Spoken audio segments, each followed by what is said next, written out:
Hello and welcome to the 13th episode. It is the 13th one this time. It is the 13th episode of the Fandom Flux podcast. As per usual, I am your host, KCW. With me are Ethan. Hey. Kenchi. Back again, bringing you sexual deliciousness this Black Friday weekend. You gotta admit he's good at the intros. Zero. I'm Bane, yes, that's my name. We did the Batman thing. Don't recycle our gags. Bane. It's still a Batman thing. Bane Okay. Muy bueno. Slicer. Hey, what's up? Yeah, okay. That's everybody. Alright, so first thing, as usual, we're doing what we're doing. So, what are we doing? Ethan. Ah, god damn it. I hate it when you fucking put me on the spot. We're saving the best ones to last, so yeah.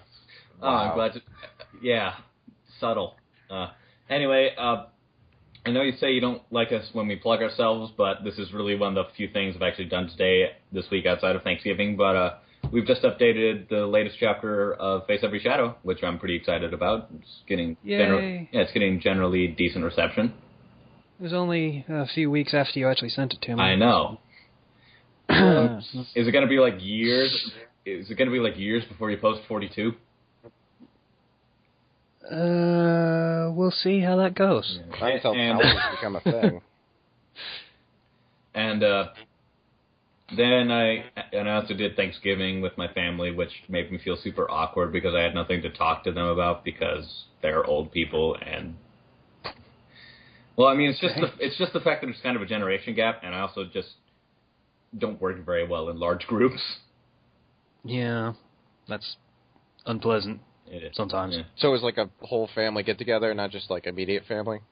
Yeah, it was my family and I, my grandparents on my mother's side, her brother, and her brother's wife's parents, and I knew very little about all of them, so it was just kind of me sitting in the corner, contemplating myself while I ate stuffing and turkey. I can relate to that. Yeah. Yeah, so can I. We don't do Thanksgiving, obviously, because we're Britain. We don't have silly holidays like that. But we do the same thing for Boxing Day. We all go around my grandparents' house, and it's all of the family. Literally, like, grandparents, uncles and aunts and sisters and their kids. They have a lot of kids. And they're mostly boys, and they're all like 7 and 8, so they're all annoying as hell. Mm.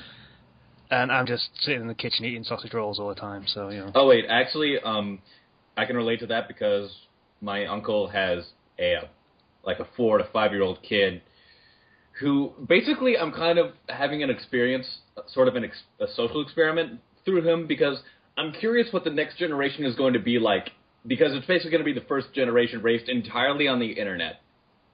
It is not a pretty sight. I guess. I mean, you're probably the closest to being that so far. Even though that I know. I didn't, though. It took me, I think I was about 12 when I actually started getting really invested in that kind of thing. Okay. Yeah. And, yeah, he just, now that the internet has become mainstream throughout other means besides the internet, news, television, music, it's kind of a scary sight because he likes Big Bang Theory. Is that bad? I've never watched that. Yes, it is. If you're that old, yeah.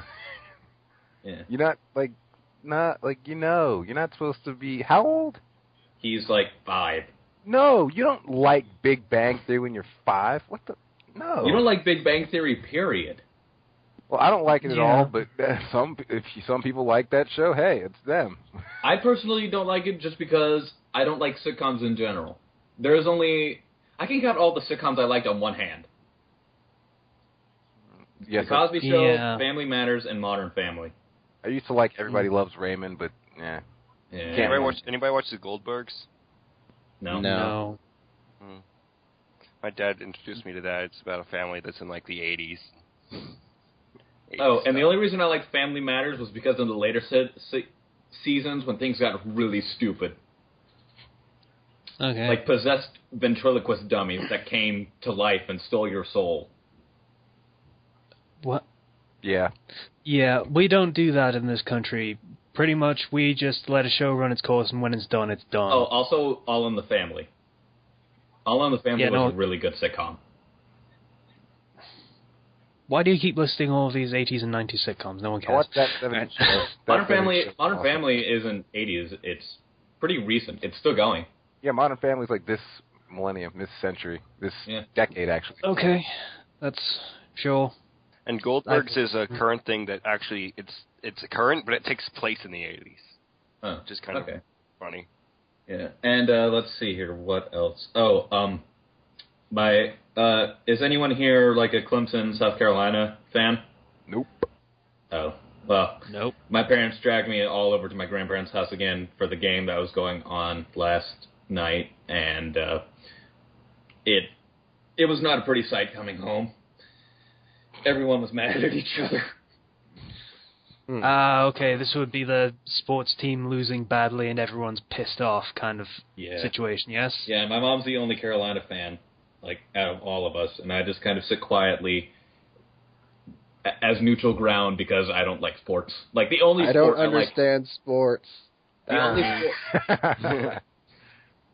But when do you roll your D20? I mean, there's no opportunity.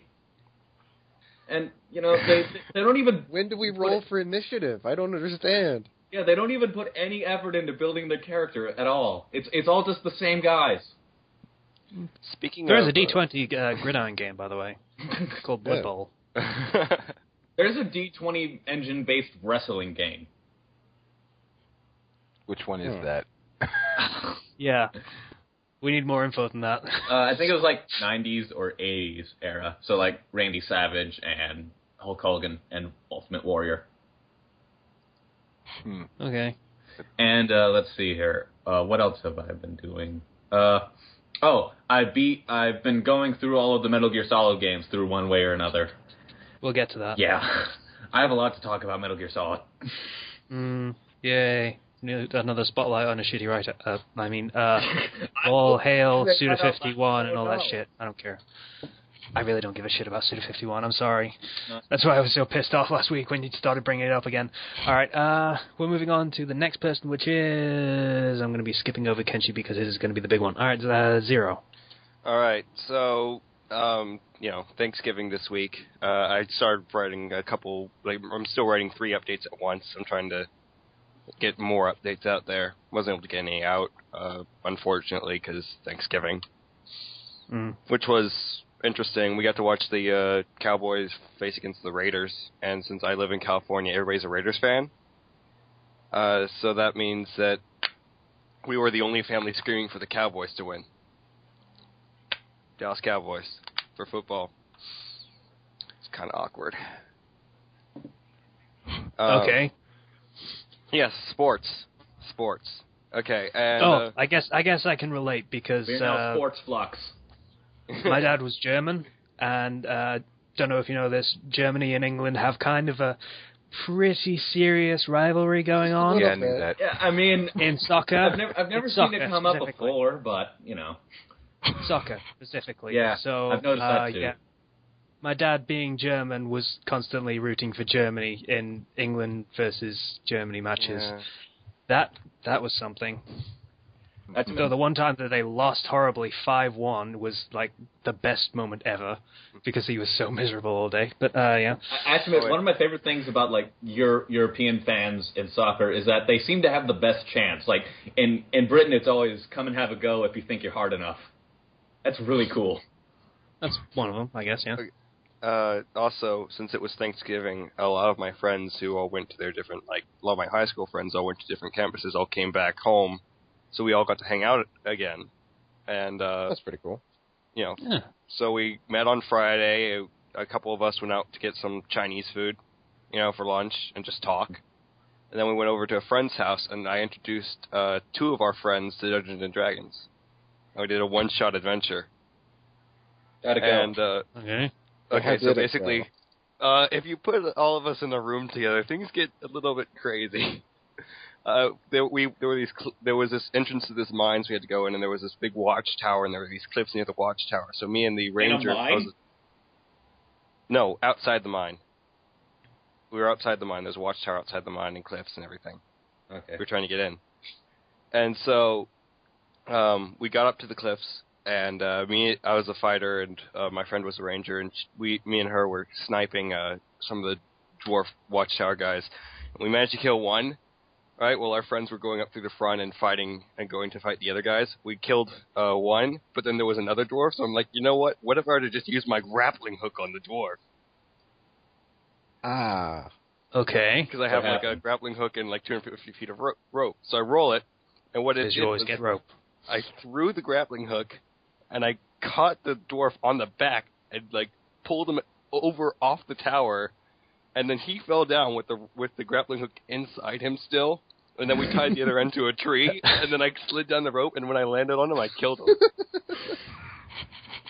Oh, I love It's always the most convoluted answers that seem to be the ones that work. That's some action movie shit right there. I'm surprised you didn't like time up so that way he starts like Newton balling with a couple of other dwarfs.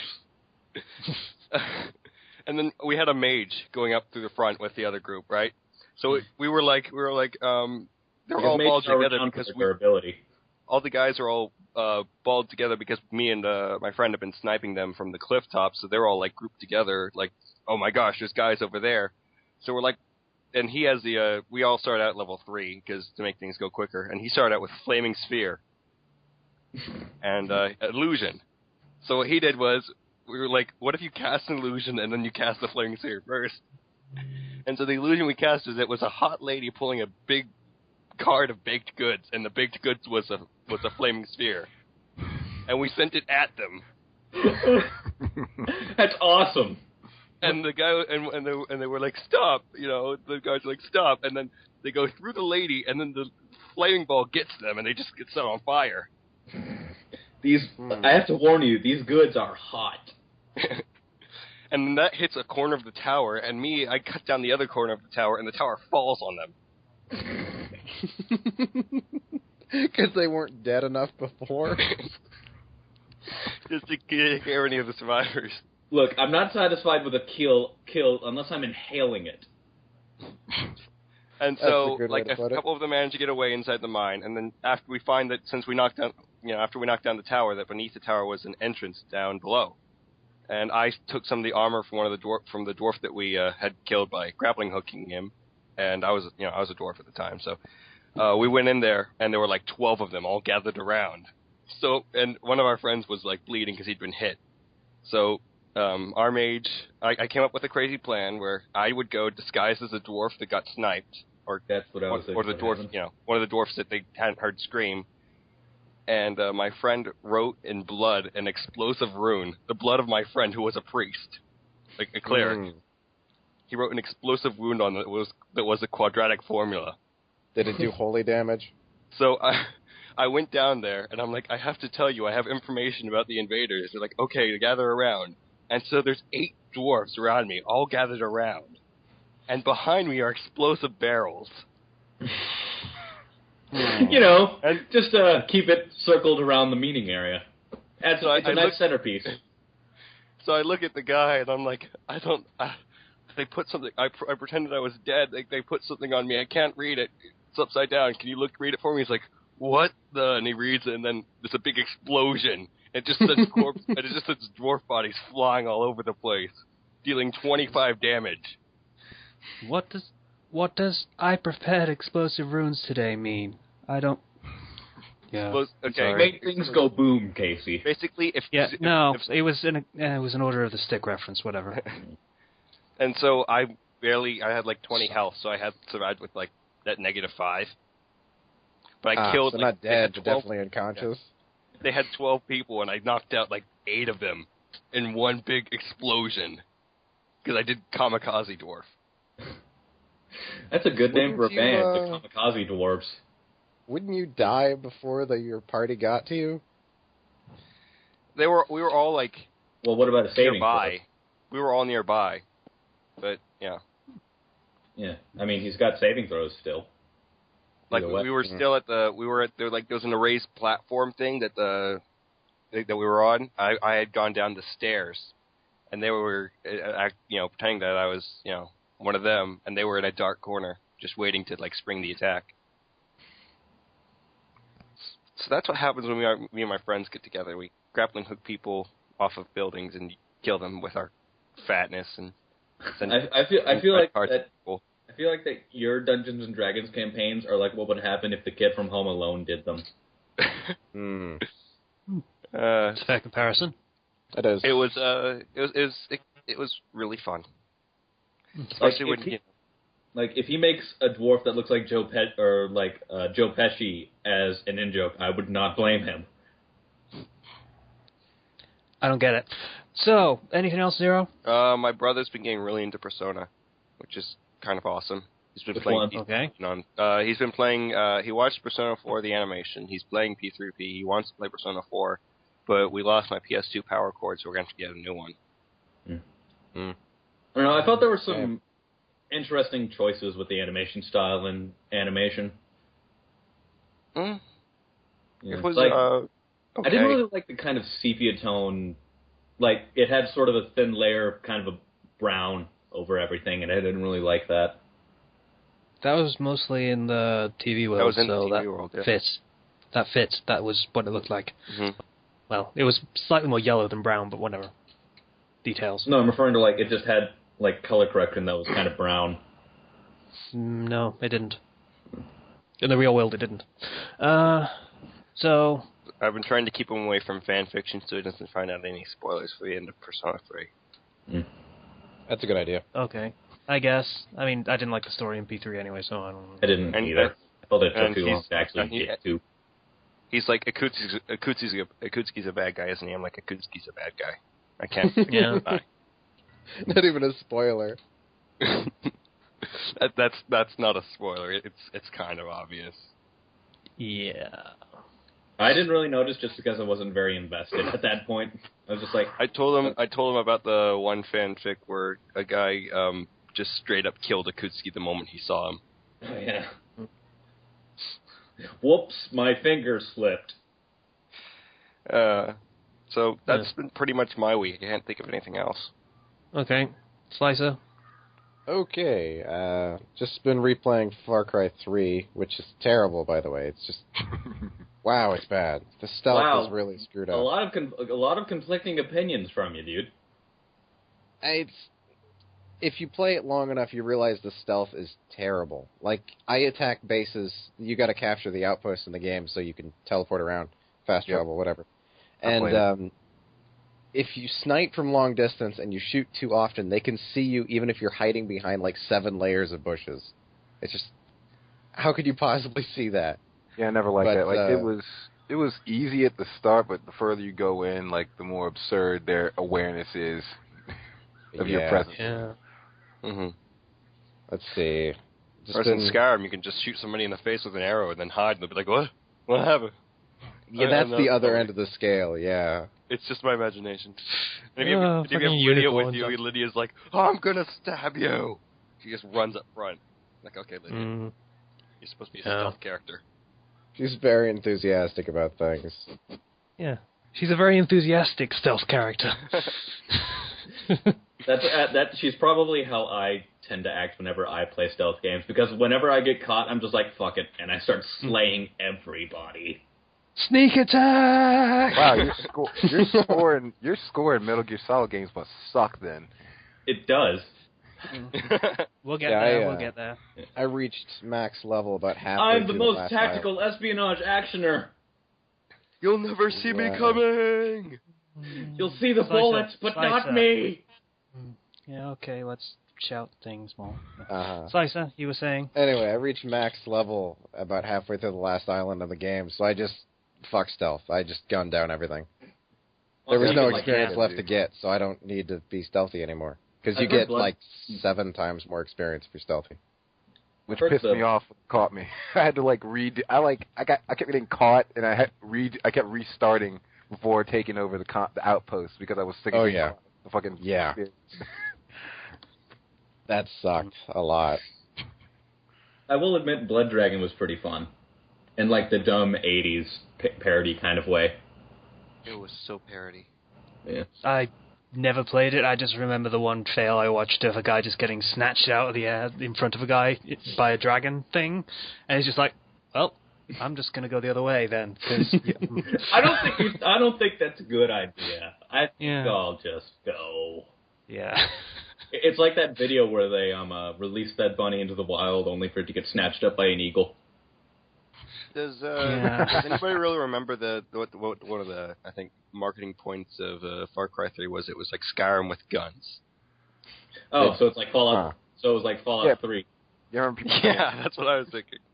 Yeah, I suppose I can see that angle though. And then let's just put in dragons. No May as well. All right. Beyond that, don't mean to get a big head, but I've still yet to get a bad review for anything I've posted recently. So yay, doing good on that front. And hunting season's starting soon, so I'm just sighting in my shotguns, which has been killer on my shoulder because slugs really kick. Deer slugs, I mean, yeah. And I'm utterly horrified. I forgot a fic existed that I'm reading. It's my recommendation, so we'll hear about it later. I've had a sore throat recently because it's dry as hell. We've had our furnace on pretty much constantly because it's freezing and it's really drying out the house. So, I got a humidifier, but the only one that was small enough to fit my room is this frog-shaped one, and it's horrifying. The steam comes out of its eyes, and it's... I knew you had a kid humidifier. When you said humidifier, you wouldn't have brought it up unless it was a kid humidifier. Sometimes I don't like having a small room, but whatever. And my job interview from last week went good, I think. I haven't been called back, but it went well. Where are you applying? This really small Hy-Vee, like in between two foreclosed buildings, and it's really, wow.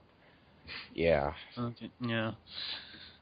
You're probably going to have a long and satisfying career at that place. Mm-hmm. I don't care about my career. I just want money. Yeah. In fairness, they have room to expand now. That's true. Just got to clear out all the meth heads. Yeah.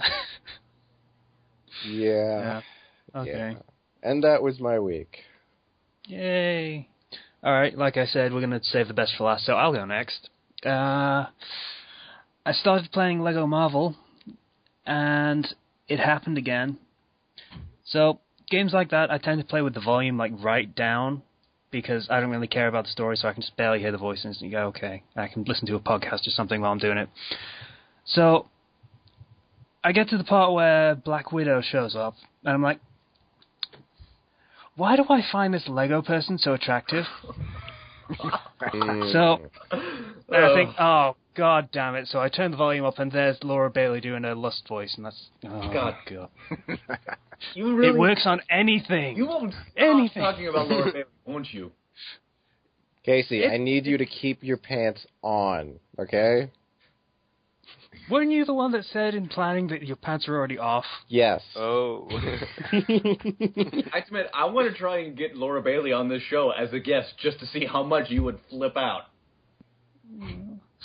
Don't do that, please. All you would hear is heavy breathing. Yeah.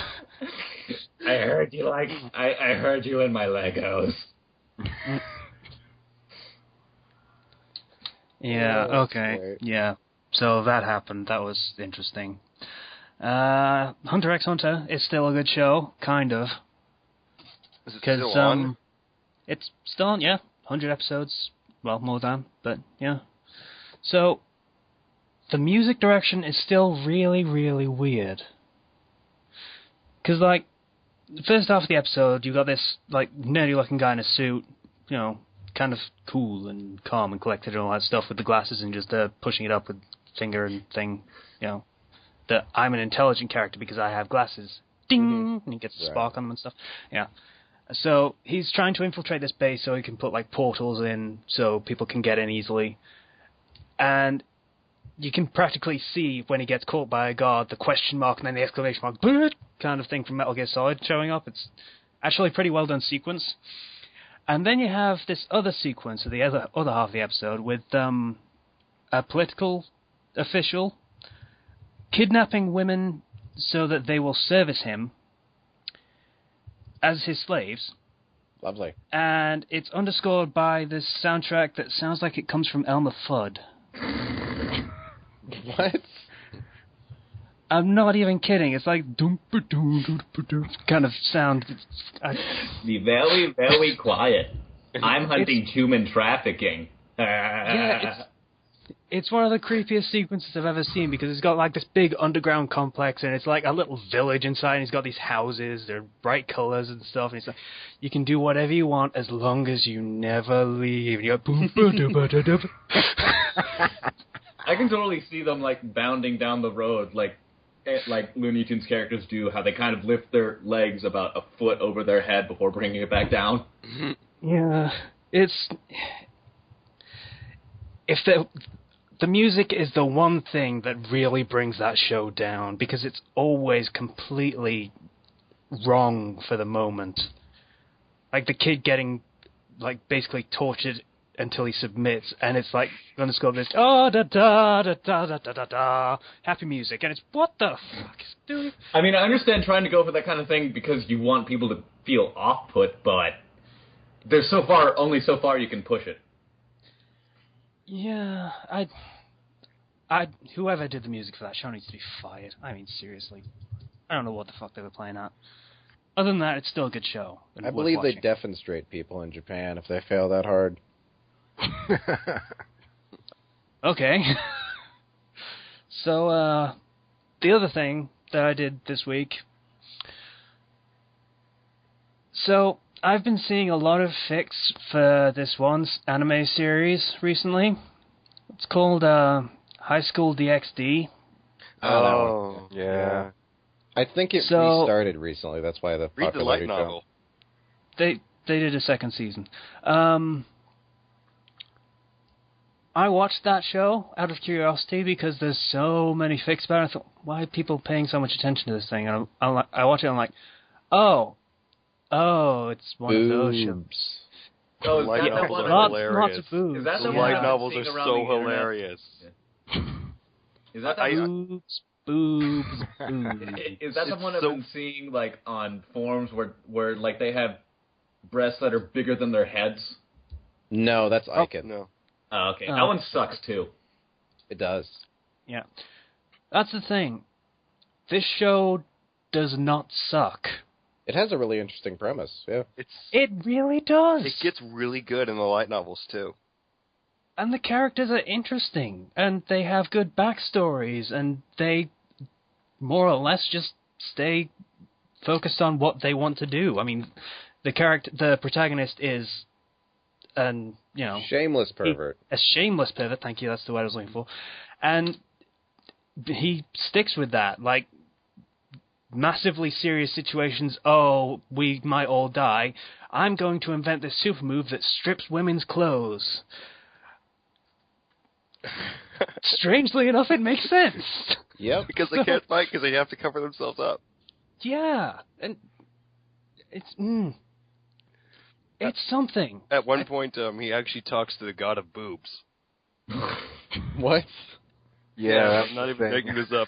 Well, I mean, I can understand if it was like a fertility god, but just like, oh, hey, I'm the god of breast. Okay. I don't think they've got that far in the anime. He gets the blessing of the god of boobs. Yeah, that happened. Boob god's seal of approval. I love it because it's just so off the wall. It is. It's strange because I feel like it's walking a tightrope of being good.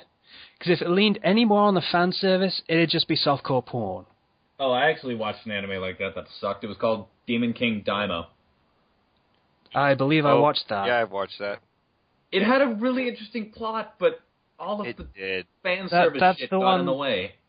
Yeah, that's the one where the kid is... they do a prediction when he first enters the school, and it's like, oh, you're going to be a Demon King. He's like, Yeah, and everyone flips out on him, and it sounds really interesting because he'd have to, like, re-earn his entitlement to being seen as a real person. But no, it's just like, rushed plot, boobs.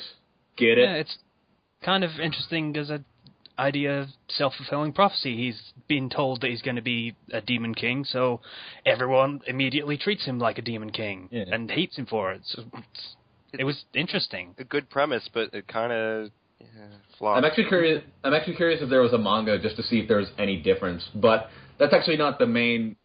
It's another book series. Oh, okay. I might want to check that out just to see if it's any different. But that's not the main really weird anime I wanted to bring up. The main really weird anime I wanted to bring up was this one I saw on TV Tropes, just as a post for Widget series, and it's this anime called Chintsubu. And what it is about boys with talking penises. No. Okay. I wish I was joking. Okay. No, you're not. Seriously. No. Ethan. No. Yes. No. Okay. Just to be clear, we're not linking to anything having to do with that at all. No, we're not. No, we're not. We're not. No. I pretty much don't link to things most of the time anyway. So, because you're lazy. We're all right on that front. More out of Not because I'm lazy, mostly because people have fucking Google. They can do it themselves if they want to. Well, I mean, with that kind of thing, if they'd want to do it, they'd have to learn how to spell it. He puts them on the list. You can guess. They're on and the Google list. It's just like, just like Google anime talking penis. Or just Google, what was it, Chintsu or something? Yeah, Chintsubu. Hang on. If you get pictures, don't put them on this form. Chintsubu. It's spelled how it sounds. There you go. Yeah. I literally just tried typing it in and it comes up immediately. So the internet is really interesting. If you really want to find it, you can do. Yeah, we would not recommend it as an entity. We do not. I just want to say one thing. So do they talk to themselves? Do they talk to their own talking? Yeah. Well, the plot is that the penises get switched around with different kids, and then become Okay. Yeah. Okay, we're done talking about this. Let's move on. Yeah, I knew as soon as I started going further that you guys wouldn't want to, that no one wanted to go further. Okay. Yeah. So, yeah, High School DxD is a good show. People should actually watch it. It's interesting and has a good plot and good characters. Damn it, I don't know why I'm saying that, but I am. Even worse is when I had to watch a couple of episodes and they were censored, and I was like, oh. It felt like something had been taken away. So, I don't know. I don't know what that says about me. The light novels of High School That DxD. you have good taste, I guess? I don't know. Yeah, so that was pretty much my week. So, we move on to the main event. Before we do that, because that's going to take half an hour, has anybody seen HBO 2K's abridged series, like Gantz or Berserk or... I watched the Gantz one. Yeah, I watched the Gantz one. It was meh. I've kind of gotten out of abridged series, honestly. I found them kind of repetitive and same formula a lot. But you guys need to watch it again and then watch the commentary videos. They're hilarious. Yeah, I wasn't that enthused with the original abridged series, so why would I watch a commentary for it? I don't know. I wouldn't do it. Sorry. All right, then. So, Kenchi, how was your week? Was it good? He's going to put on O Fortuna or something. I would just like to start out by saying that I'm going to keep this as short as possible so I don't come off as angry retail guy. But you are angry retail guy. Yes, I am angry retail guy, but I don't want to come off as angry retail guy. That's one of your main traits on the show. Every time we do what you've been doing, you always have some story from your retail job. Yeah, kind of. Not that we're complaining. Yeah, I mean, we aren't. Let me go grab my popcorn.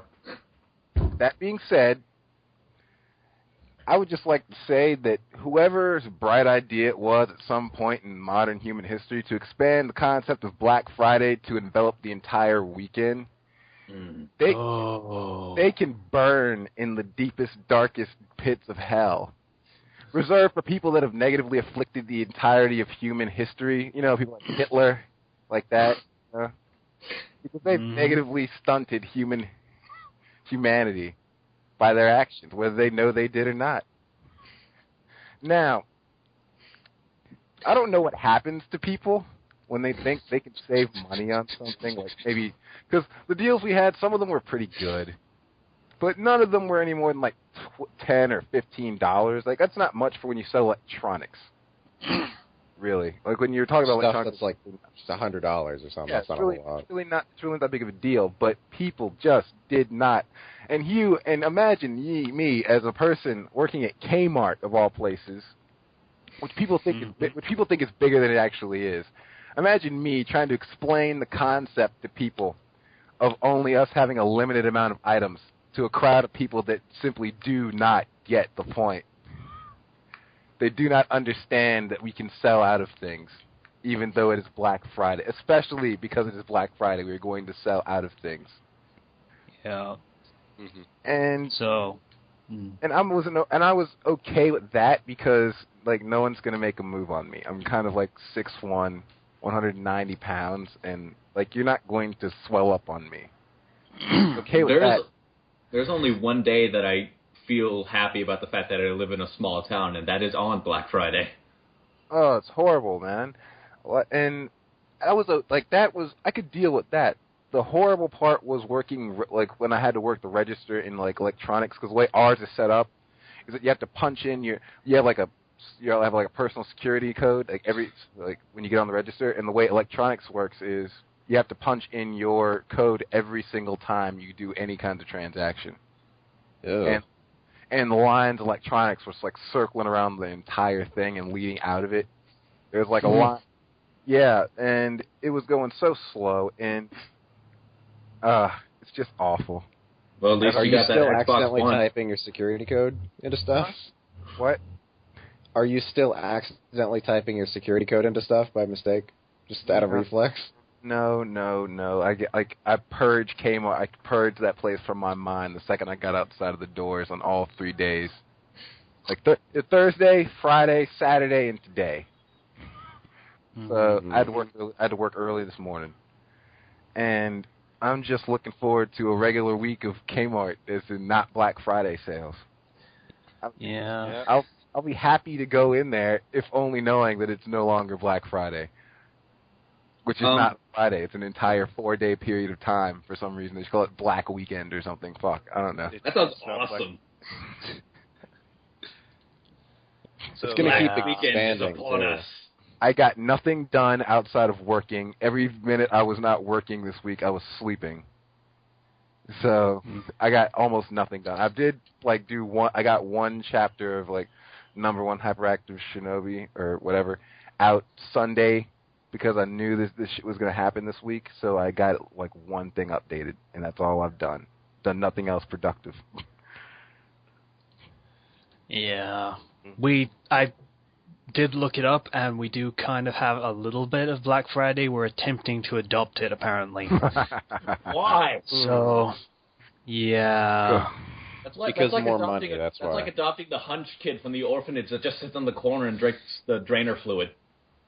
But that kid makes money. That's kind of mean. Yeah. Funny. People pay him just to sit and watch him drink the Drano. Mm-hmm.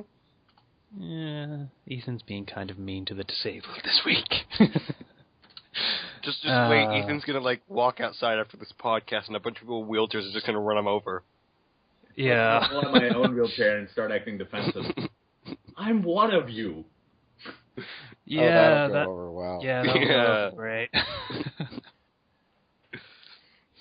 You didn't actually steal that guy's wheelchair, right? I mean, I know it was. No, I didn't steal it. I know it was going to be destroyed, but you didn't keep it, right? No, I donated it like he wanted me to. Okay, just checking.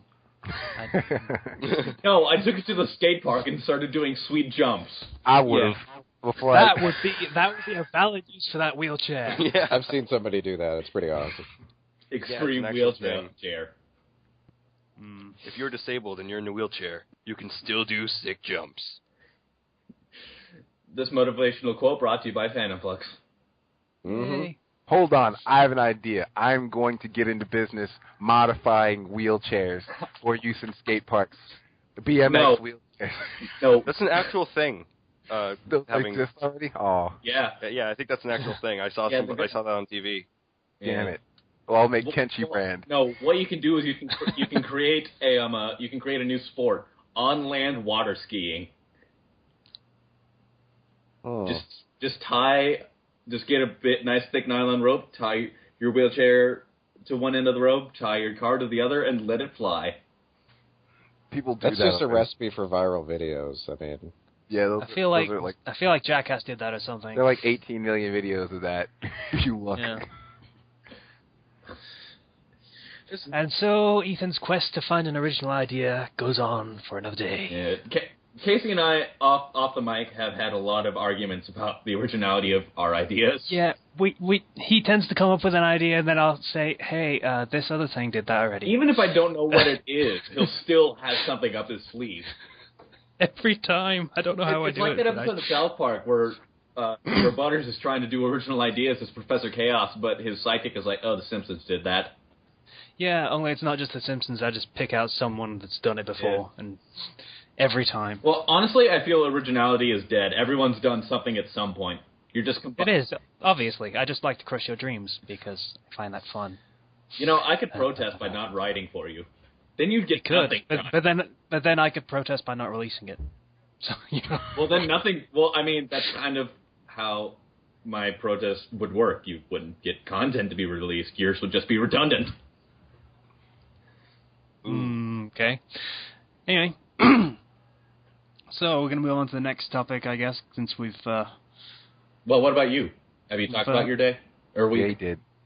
Yeah, I did. High School DxD and that. Oh, yeah. So, and Laura Bailey. And Laura Bailey's Sexy Legos. Yeah. You play Stan Lee. moving Did you on. play Stan Lee in that game? Lego ass. Huh? You know you can play Stan Lee in that Marvel Legos game? Yeah, probably. I haven't got that far. He can like play as you can become. I think his power is everybody's power. Like he can become Hulk and everything. That's pretty cool. I have no idea how that would control because everything's on the B button. All the special powers. All right. So next topic. Metal Gear. Metal Gear. Metal Gear. I Otacon. Otacon. Oh, Snake. Where are you? Snake, I pissed myself again. That's It a is surprisingly you. good impression. Again. I just want to say, Ethan, that's a surprisingly good impression of a nerdy guy that pisses himself. Again. Well done. Was it on the floor, Otacon? This is just like one of my Japanese animes. Kawaii. Smells like yeah. asparagus in here. Otacon, your colon must be golden. All right. Anyway, I wanted to bring up Metal Gear as a whole because I've kind of been going through the whole series, and man, is it weird. Metal Gear is fucking crazy. I'm just going to say that, okay? Metal Gear is fucking crazy. Breaking news from Ethan, the Fandom Flux podcast. Like, I remember one of the complaints I read about Metal Gear Solid 4 was that it was too serious. And then I got to the scene where Akiba shits himself in a barrel. Yeah, this is serious. Completely serious. Like it's, let's see, how can I explain this? Well, like, it gets darker. Like, it has dark, the dark moments in that game are dark. Oh, yeah, that's right. There's that scene where Snake finds out that he's basically a big nuclear, or not necessarily a nuclear, a biological bomb. Yeah, like that. Like, he's going to spread, like, new age, like, swine flu or some shit. Yeah. Because when he dies. Yeah, but then you just put on a really silly looking camo and everything's better again. Yeah. Give yourself Otacon's head in the face camo. Yeah. I wanted more of those. I don't know how many I got. Let's see. The ones I've seen so far are Otacon, the Colonel, Laughing Octopus. I got all the B&Bs. Raiden. I got Raiden. I got Young Snake. I got what else did I I get? forgot about. I haven't gotten too far yet. I've just finished Raging Raven as a boss, and I'm at the cutscene where Snake and Liquid Ocelot meet in that area. I like how I have to call it an area because they don't give a specific name. It's Europe in that area. Eastern Europe. It's Eastern just- Europe. You know, just any Eastern European country. Just It's pick in one. there somewhere. I'm sure if you look. Just throw a dart at a map of Eastern Europe and hit one of the countries. You're fine. Yeah. Even though it just looks like a noir film from any era. Yeah, but you're gonna enjoy the next boss fight. I think. I think Raging Raven is my favorite character just because she reminds me of the robot devil from Futurama when she goes, because she's just like, that makes me angry. Okay? That's not generally how she reacts to most things. There's more shrieking Yes, involved. it is. She just goes rage and blows shit up. Yeah, she doesn't say, that makes me angry in a wooby voice. Okay. Continue. And also, I just kind of love how basically the Patriots was formed. And it was basically Zero loved sucking Big Boss's dick so much that he was like, no, you guys don't understand Big Boss. I'm the only one who understands Big Boss. I did what? So I'll do Big Boss. I'll make Big Boss into a reality. Zero did what now? Zero's a character in Metal Gear Solid. Yeah, he's your. I have no memory of this. He's your Colonel character in Snake Eater. Yeah. But yeah, that's seriously what it is. He turns into like a middle school literature teacher, and he's like, no, you don't understand what he's trying to do. I'm the only one who knows how to interpret him. This is what he meant. And he won't take shit from anybody. And then he clones him. Yeah. 3 times. 3 times. 3 times. And then Liquid's like, oh, hey, I'm back as Ocelot's arm. I have no fucking idea how that works. I still believe Ocelot's the best character in that series. He's fucking awesome. I seriously wanted, like, one scene, just as a joke, where he tries spinning with his left hand and shoots himself in the foot. You see 3, when he spun the revolvers earlier in the game, he spun the revolvers, he couldn't do it, and I thought that was great. I just love it if, like, just as a joke, he shot himself in the foot, and Six is like, you need a minute? No, I'm fine. I'll just be going. Outtakes. Yeah. Also, I love the final boss of Metal Gear Solid 2, where it's basically Super President with tentacles. Yeah. And his 2 swords, Republican and Democrat. I am not kidding. I know you're not kidding. I beat them all. No, I mean the fact that his swords are named Republican and Democrat. Yeah, I know that. So fucking dumb. President George Sears. Yes, which is awesome.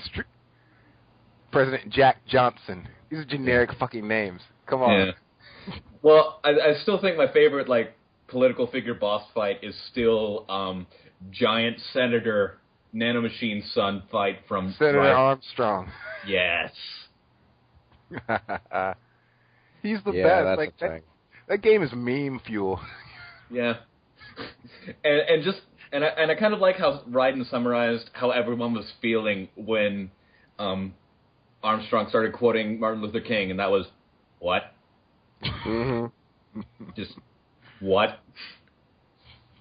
Yeah, and also, while we're talking about Raiden, Metal Gear Solid 2 Third Act. No. It was an interesting... No, I mean, it was an interesting idea, because it was like, okay, let's try and make a game and try and say something about the player. Except it didn't work. Because all it told us was that the government was run by viruses that were fueled off patriotism. Yeah. That makes sense in some context, somewhere, in some crazy person's head. It doesn't. Oh. Well, they aped the concept for Fallout 3, so, you know. And I'll admit this. The first time that the AI kernel came off and his face was missing, that freaked me out. That genuinely got me to go, this is kind of creepy. And it was cool, except immediately afterward it's revealed he's just like, oh, I'm this vague and mysterious concept that's probably supposed to mean something, but it totally doesn't because the writing is bullcrap. Something scissors 61 or something. I need right? scissors 61. That's the one. And and also, I remember the first time I was playing through the game and I was like defusing the bombs because of Fat Man. I was like, man, maybe the boss fight will be kind of interesting. Maybe it'll be like, I don't know, maybe you have to somehow hoist him by his own petard. No, he just comes out on inline skates and starts drinking wine through a bendy straw. Okay. And also it turns out he's not even attached to anything plot relevant, so... Yeah. Yeah, Before- Metal like- sucks. No, I it wouldn't doesn't. say that. I'd say the gameplay is fun. It's just that cutscene, gameplay and story segregation. Kojima needs to work on that a little. Yeah. No, they suck. Sorry. The first one was good. The second one went off the rails completely. The third one I've never played third because the one's second fucking one threw me off so quick. Third one's Yeah. the best one. I'll say this: Metal Gear Solid 3 was a really good way to reinvent the series. Except they didn't reinvent the series. They went immediately back to the shitty plot with the fucking nanomachines. Well, I meant and from a all. I meant from a gameplay standpoint. Also, the because story in 3 is not going to throw you. Like, you can just jump into 3. You don't have to know really anything Yeah, else. because it's a prequel. Because it starts off with Big Boss. So you can. So if you can give that one a fair chance without having to worry about anything else that soured you. Alright, it's a little bit dated probably now, No. mechanics-wise. No. But mechanics-wise, No, I because mean- Metal Gear Solid 4 integrated a lot of mechanics from 3. Oh, great, the other game I haven't played, and thus would mean nothing to me. Let's see here. So. I forgot what I was going to say. Yeah, cynical British guy just threw off your flow. Come on, 3 is the one that people universally love, and 4 is the one that's basically half joke at this point. No, So- that's 2. Yeah, No, that's 4. No, 2 No. 4 people laugh at. No, 2 is a huge joke. Yeah, more Okay. people make fun of 2 than 4 by a big margin. Yeah, I mean, I don't know. 2 is dumb in its own ways. I mean, 4 is dumb in its own special little ways sometimes, like the fact that Eva comes back and she's voiced by Catwoman. Which Catwoman? There's been several. I forget her name, but she's one of the Adam West ones. As a kid? No. But, Okay. And I don't care. Yeah. And but Metal Gear Solid 2, that was just dumb all the way. And you can tell from the first menu how dumb Metal Gear Solid 2 is going to be, because one of the selections you can pick is skateboarding. There's literally a skateboarding minigame in Metal Gear Solid 2 where you can skate. That's a demo for an actual game that I actually own. It's And not that game. bad. It's like game. Evolution Skateboarding is what it's called. It was like Yeah. $10 in like 2005. I picked it up. It's actually not that bad for being $10. It's like a poor man's Tony Hawk Pro Skater. Yeah. You have to fight like a giant spider at some point. You have to fight like a gigantic tank in the streets with skateboarding. It's actually not that bad. It's like Ataru Man, where you had to fight off bosses with the power of rock and roll. Actually, it sounds more vaguely like Airblade. Though, admittedly, that was a hoverboard rather than a skateboard, but it was basically the same concept. Oh, I thought you were talking about Air Gear for a minute, because that's a whole nother can of worms. Actually, no, it's also kind of the same concept, but an anime with rollerblades Oh, instead of... well, I mean, there's that one episode where Barack Obama is a character. That's more than one episode. Well, it wasn't an episode because the anime didn't get that far, but... Yeah. Yeah. I mean, I'm actually curious if they had to call him up to be like, hey, can we use you as a character in our silly anime about roller skating in the sky? No, he's a public figure. Oh. And then they put a little girl's mind in him, and it's kind of creepy. Yeah, Air Gear. especially the wink and nod bit where they sort of imply that he played with himself or herself. as it was. Well, hey, it is Obama. I'm sorry, what? I mean, I don't see what that applies to anything. It is Obama. He's the president. He can do what he wants. And there are two different branches in our government that specifically tell him, no, you can't do everything you want. Well, he Actually, seems to think pretty much otherwise. pretty much all of his government is saying you can't do anything ever because we won't let you ever. Yeah, pretty much. You are a figurehead. We pull the strings. Dance for us, puppet. Welcome to America. He cares. He cares. He has Obamacare. He cares. I admit, if it Yeah, no one else does. That's the problem. I admit, if it turned out Barack Obama was a new form of Solidus, I don't know what I'd do. I'd fucking piss myself, and I don't know what I'd do either afterwards. No, either that. Try and vote for him again, I imagine. No, either that, or he turns out to be the president for Metal Wolf Chaos and pilots a giant robot to defeat the evil president. Like, at the end of his term, he's like, this isn't even my final form. and then combined with Joe Biden to form super president. Anyway, now that I've got So that, you can tell this was a Metal Gear topic well, I mean, we're still talking about robots. because it just went completely off the rails. It's So- like a Kojima game. Oops, did I say that out?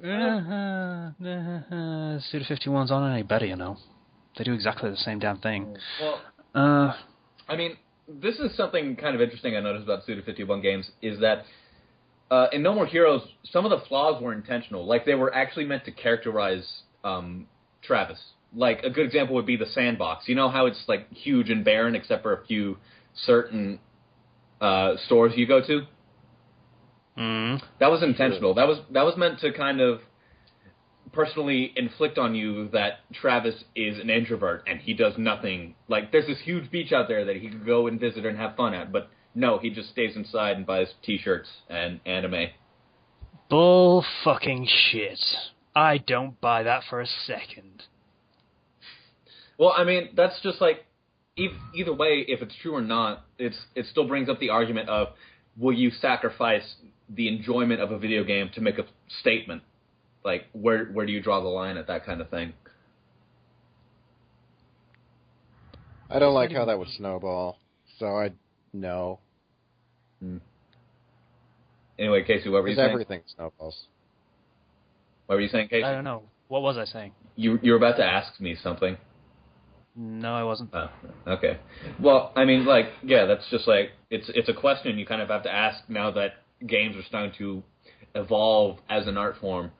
At what point do you make the game fun, and at what point do you make the game challenging, as not just as from a gameplay standpoint, but from a thinking standpoint as well, like challenging in how you think about it and how it makes you think after you finished it. You make a game or you make an art project. That's your choices.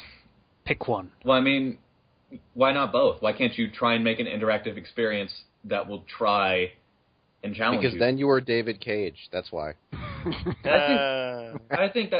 No, yeah. I don't think so. I think he just tries to make a statement and it falls flat on his face every time. I think there's good ways to be able to make a game that is interactive and still makes you think, like Journey. I know I brought it up last time, but Journey is a good example of a game that will make you think because there's no outside interference. It is just you projecting yourself onto this figure as you guide them. That's a very good example, and it almost proved your point. But the thing is, you can be deep, air quotes, I do that every time, and it still pisses me off that I do that. But, you can try to be deep from a story standpoint, and that works, that's fine, that's, tried and tested, all that stuff, films, books, you can do that. From a gameplay standpoint, then you're sort of towing the line of whether you're being a game or whether you're being an art project. So is your gameplay going to reflect fun, or is it going to reflect a statement that you're trying to make? If you're trying to make a statement and be a fun game at the same time, that's a hell of a task. Yeah, I think a good game that focuses more on the statement over the actual gameplay would be another Suda 51 game called Killer 7, which is basically you are on the line and occasionally solve puzzles and shoot things while this really symbolic and metaphor-heavy story goes on around you. Killer 7 makes me go insane. Yeah, Killer 7's weird. Like, I never got the controls down. Like, I remember, I never even bought it. A friend of mine lent it to me. He's like, you can have this game. It's pretty crazy. I'm like, oh, I can handle crazy. Then I played it. I was like, I'm going to put this away. Did you at least get to the point where Master Smith headbutts a bullet? No, I didn't. I didn't understand what to even do in that game. It was confusing. Mm-hmm. Yeah. A Suda 51 game that's confusing. Anyway. It was a lot less clear than every other game he's released. And that's saying something. By the way, I know I brought it up this time, so it's kind of my fault, but still, I am now calling Suda 51, he is now a taboo subject on this podcast. We will never speak of him again. Like Fable 3? Ever, for the entirety of this podcast going forward. What if he releases a new game? Unless he releases a new game. Of course. What was his last game? Killer's Dead. He's making a new one for the PlayStation 4 and might be making a new No More Heroes for the Wii U. Good for him. Okay, we'll give it 40 episodes or something. There needs to be a delay. We can't have Suda51 on every fucking podcast, okay? Will we even be around in 40 episodes? Sure, why not? Hopefully, yeah. Yeah. Yeah. We're awesome like that.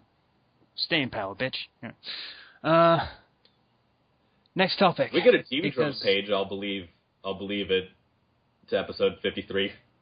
Have some faith, Ethan. You suck. Damn it, Ethan. Right, next topic, because someone wanted it on the topic list. Christmas. It's a thing. Talk about Christmas. Oh, you mean December 25th, that day that I'm not getting any gifts and and I'm not going to work? 'Cause that's all Christmas is to me at this point. A day off? Yeah. I'll get you a Christmas gift, Kenchi. What do you want for Christmas?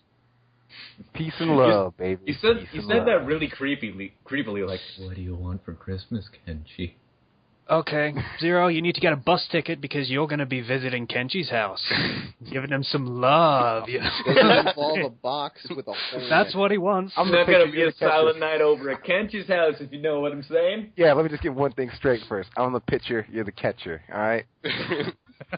Come over and sit on Santa's lap. There's some bells that need jingling. Okay, let's stop. Anyway, I'm just curious, is there anything anyone looks forward to besides Kenchi for Christmas? My entire family couldn't get together for Thanksgiving and Halloween, so we're kind of combining all of them into Hallow-giving-mas. You get together for Halloween? Yeah. Well, they're combining Kind of. Thanksgiving and Hanukkah this year because they both fall in line. So, Slicer, are you going to be like dressed up as Batman and have like a turkey in one hand and a present in the other? Alfred, I got stockings for you. They need to be Merry stocked. forgiveness. Where are the stockings?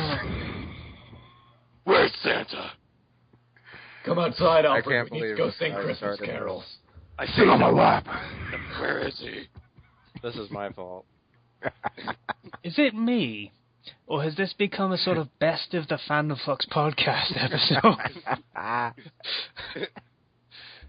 Because we've got Kenchi ranting about retail work, we've got fucking Batman references, we've got Suda51, we've got Laura Bailey. We're turning. This is the Phantom Flux clip show episode where we all just reminisce about stuff. Yeah, apparently. That's how it's going so far. Yeah. All right. Also, you brought up my wheelchair story again, so. I did do that. You've got a good point. Yeah. And we promised never to talk about it, too. You broke that We rule. did? I don't know. I don't remember that. I'm choosing to forget that because it's still funny to bring up because Ethan was a dick. It was either that or get punched, dude. Come on. You pretended to be a cripple.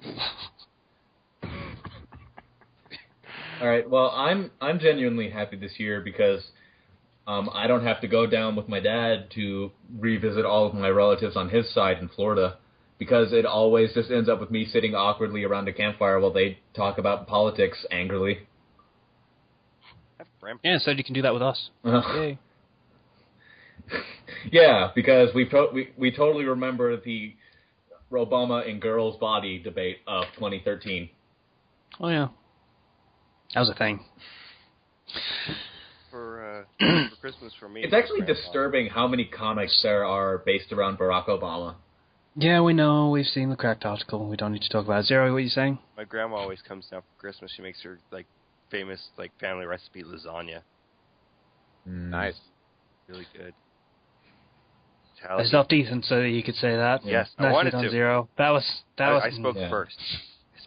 Yeah, you did, but still. And I am actually incredibly easy to shop for Christmas because I usually just I tend to do stuff on my own because I've had way too many bad experiences where relatives have no idea what to get me and get me shit. Like I remember one year, like when I was about 12, my parents got me a magic kit, and I was kind of off of the whole like magic kit kind of thing by that point, but I still appreciated it.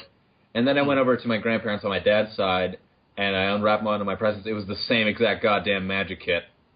Ah, okay. Look, a bit of poor coordination going on there, I guess. Yeah. What do you want for Christmas, Ethan? Not a fucking magic kit, I'll tell you that. Oh, so we're talking about shitty Christmas presents then? Yeah, sure, why not? Sure, why not? Yeah, okay. Let's exchange gifts on the Fandom Flux. Shitty ones. Yeah. All right. I got one from. Yeah. I got one from my uncle once. It was a T-shirt, which said, if I remember rightly, wrap me in cling film and hit me with a wet cucumber or something like that. What? Beautiful. My uncle is a little bit weird. I have a weird uncle. It's a kind of cliche, but it happened. It sounds like it might be like a catchphrase off of something, but I don't know what. I'm not entirely sure it is. Because, I mean, like, in Discworld, they have really weird catchphrases. Like, one of the recurring characters has, like, Millennium Fish and Shrimp or something like that. What did it say again, Casey? It was like, wrap me in cling film and hit me with a wet cucumber or something like that. I haven't looked at it in years. No. It's very disturbing Wear to that, look at. wear that in a grocery store and see how many people are willing to pick up a cucumber and hit you. It has to be wet. It has to be wet first. They're always wet in the grocery store. Yeah. That's the point. So my uncle's a criminal. Anybody else have a weird uncle? Oh, Cliche uncle, I suppose? I have an uncle who's on IMDb, but he has all of these really crappy short films that are only like a minute long. And I remember one. I remember one. Search your last name on IMDb. I don't think his name is associated with, like, I don't think he's so attached to the family that he's got my last name. Oh, damn it. Yeah. Gonna check anyway. And like, I remember one time we spent like half an hour just looking at his IMDb and laughing at the stupid synopsises of his movies. Like, I remember one of them was titled, like, Tourette's Can Save Your Life or something like that. It was How Tourette Saved My Life. How Tourette saved my life. Yeah. Mm-hmm. Let's Google that, shall we? Yep. All right. Google. Anyone else got a weird uncle besides Slicer? I'm sure Casey has at least 4. I do have another one who was a criminal and was on the Jeremy Kyle show once, which is kind of like your Jerry Springer. Ah, great. Did you guys tape it? Actually, I think some of the family did. So, yeah, we probably have a few recordings of that. Yeah. How was that? Not good. What was he on for? I forget the specific issue, but I do remember that he had a buzz cut with blue hair at the time. Was the topic, you got my baby's mama's sister's mother pregnant? Because that's a Jerry Springer topic. It might have been something along those lines. I'm not entirely sure. Yeah. I could mention, my uncle. Okay. I have an uncle that lives in a $15 million mansion that he built himself. All right, let's go I know where I'm going next summer. Party at King of Zero's uncle. He's got his own miniature golf, or not miniature, it's a putting green he has that he built on it with a pool. He's got a whole garage, lots of cars. I think he has a race car down there, too. How attached to this uncle are you, and could he possibly buy us advertisement space? Yes. Also, I'm going to need you to get into contact with him and tell him you're going to be bringing some friends over for, like, spring or something. Yeah, some of them are kind of weird. They write fan fiction, but they're probably not going to bring it up that much. You're probably going to have to pay, like, $1,000 for airfare for one of them, but that's okay. Yeah, I mean, like, I'm sure he, like, cleans his ears with grand dollar bills all the time. He sold his company. It was like something that like worked with the government, and then he sold his or like he had like an electronics thing that made like I think it was the maps that like the army uses, like the electronic maps or something. And he sold that to the government to get tons of money, and then he started playing stocks, and they got really rich with those two. Assuming you got out before the big thing happened. And I have another uncle on the opposite side of the scale who isn't so rich, and he just got through a divorce, and it's really sad. And he has a son that has autism. Aww. It really is the opposite side of the scale. Jeez. Yeah. That brought us right back down. So that's the life of Zero. Got one uncle in one direction, another in a completely different one. Your uncle's in one direction? No. Dude, is he in? That would be an embarrassment to my family name. Is he that stupid one that wore the Pink Floyd t-shirt? I don't know. I don't either. Me neither. I just know that the internet threw a huge hissy fit just because he wore a Pink Floyd t-shirt at one point. I don't see why that's a point to make an issue over. Really. Well, I mean, everyone also threw a hissy fit when Miley Cyrus sang "Smells Like Teen Spirit." Oh, it's because these are, air quotes, good artists, and then you have things like Miley Cyrus in One Direction that are shit. So they can't wear a t-shirt of a good band? Yeah, you're not allowed. Yeah. Because it stains the reputation of the good bands when shit people wear it. Yeah, it's Publicity, what's that? Mm. It's like watching a car wreck, first of all, with those artists, and then you see them wearing your favorite t-shirts. So it's like watching a car wreck, and the car is With wearing your favorite t-shirt. your favorite t-shirt, and you're just like, you're disgracing my favorite t-shirt. I can never wear this shirt again. Yeah. No, it's more like a car wreck, but it's NASCAR because they have all the ads on them. Speaking of ads, I have a pair of trunks, and I only got one sponsor in my entire career. I only had like 5 fights, and I only had one sponsor. I'm semi-retired at the moment. That's one more sponsor than I have. Who's your sponsor? Condom Depot. What? Google it. It's a thing. Okay. I think Kenchi wins everything ever for the rest of all time. I mean, how do you top that? How do you top advertising condoms while you do a MMA fight? Oh, they have a UK branch as well. Kenchi, a man's man. Getting a few ideas, Casey? Oh. Read condom reviews at the Condom Depot. Oh. Told you. See if we can get them to sponsor our podcast. No. Let's not. I have too much dignity. What? Oh, what's wrong with that? This is too good to pass up. Are they having Black Friday sales? Black Friday is going to be all over your face. Oh, dude. Prepare for White Sunday. Oh, God. Oh, that's bad. You're gonna need extra protection to get through these sales. Please, let's go to the next topic. You know, one thing I noticed was in Pokemon X and Y, after you have a little romantic moment with, like, Shauna, a person gives you an item, which is Protect.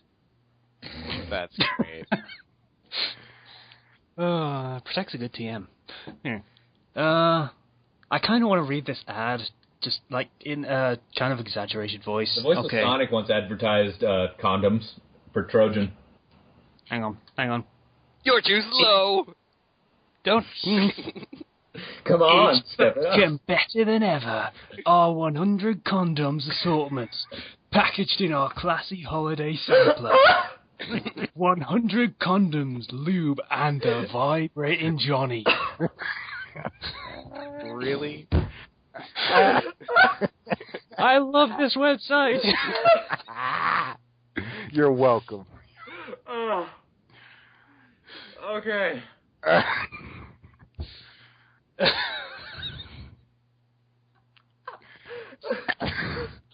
I love the world. This is the best day ever. What would you have? Deep breaths, Why would you people. have a Deep breaths. need for 100 condoms? I don't know. Don't expire before you use them all. Like, Share them with your friends. Episode 13. Fandom it's Flux uses protection. Times 100.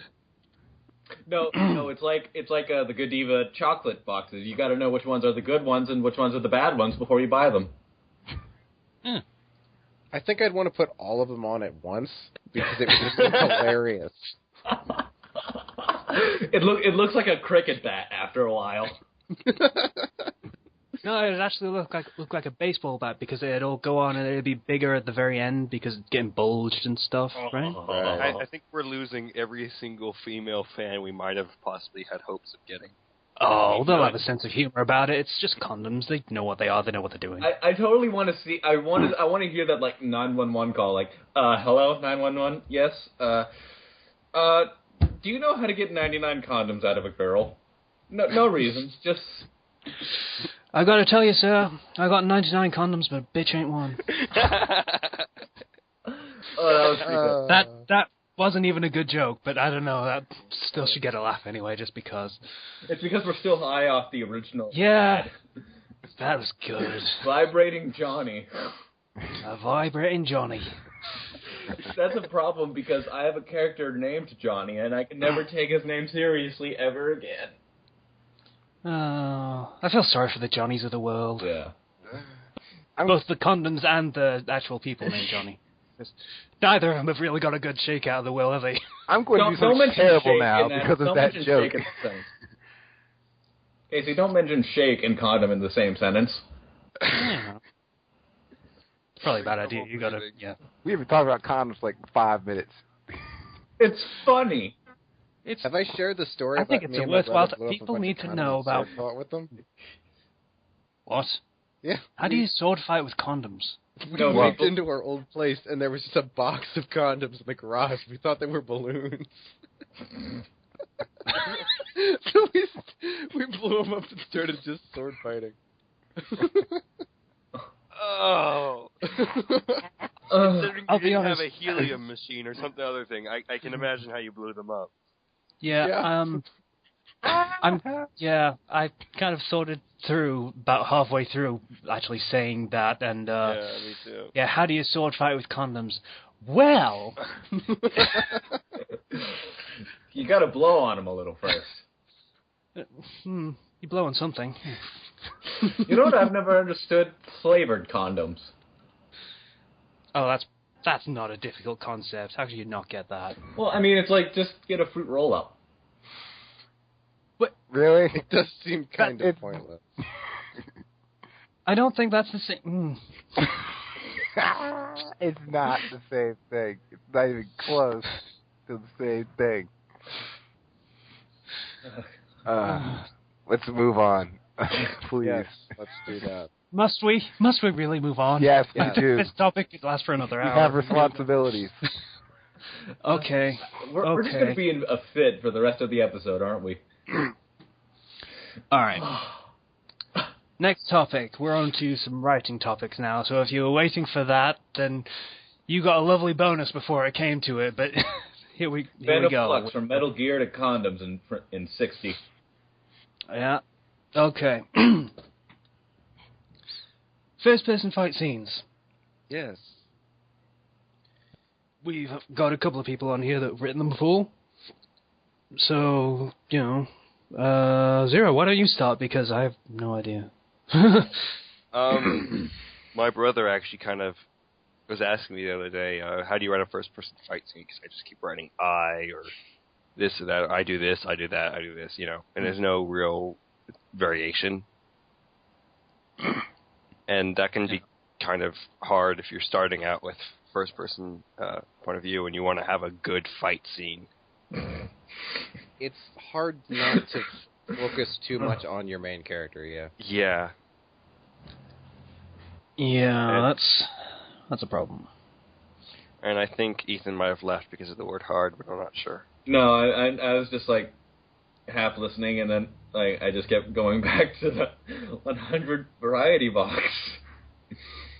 Okay, Ethan, if you could mute your mic until you calm down a bit, that'd be lovely. Give me a sec. I think I got it all out of my system now. I think I've expelled it all. Stop it. That might be the last one. Last one. It's always him, isn't it? It's always him that has to come up. Well, I mean, you always got one more good one, then it just kind of goes down your leg. I'm going to ignore that. I'm going to no-sell that. Back to the first-person fighting scene. Yay! Yay. So, yeah, it's it's a problem trying to keep keep things varied, because your first person, you're always going to be doing the same character, you're always going to be doing the same, they're going to fight the same way they always do, pretty much. Mm-hmm. Other problem is, if you have, like, multiple fights going on, you can only focus on one at a time. It depends on what you're trying to do. If you're trying to write first person and it's always going to be the same person, like just sticking with the same character all the way through the story, then you're going to have some problems with, like, the fights are going to get boring, for one, and the other characters are going to get neglected when they're having their own things going on in the background. You're not going to be able to pay much attention to them. It's a problem. It happens.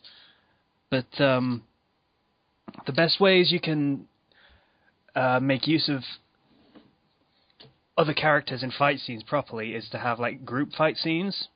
It's a good way, because you can just have other people just sort of getting in the way, maybe, or just, the protagonist can see the fight scenes going on in the background, and he can talk about them while they're going on and while he's still doing his fight. I actually meant a good example just for, like, kind of seeing where to go from, kind of as a formula for first-person fight scenes like that. I thought your Shadow Hulk Hogan fight was really good. That was a decent one. I think the final fight against Shadow Kundi... Yeah, I was trying to remember which one had the full released form. Yeah, I think that one is probably the best one I've ever done. Yeah. And I'm not that practiced with them, so, it was decent. I managed to, make it clear what everyone in that fight was doing by having set a comment on, hey, this person's doing this, oh, that's great, that helps me, or, oh, that's a problem, they're down, they can't help me anymore, I need to do something about that. So basically he's playing it like he's playing an RPG. Yeah.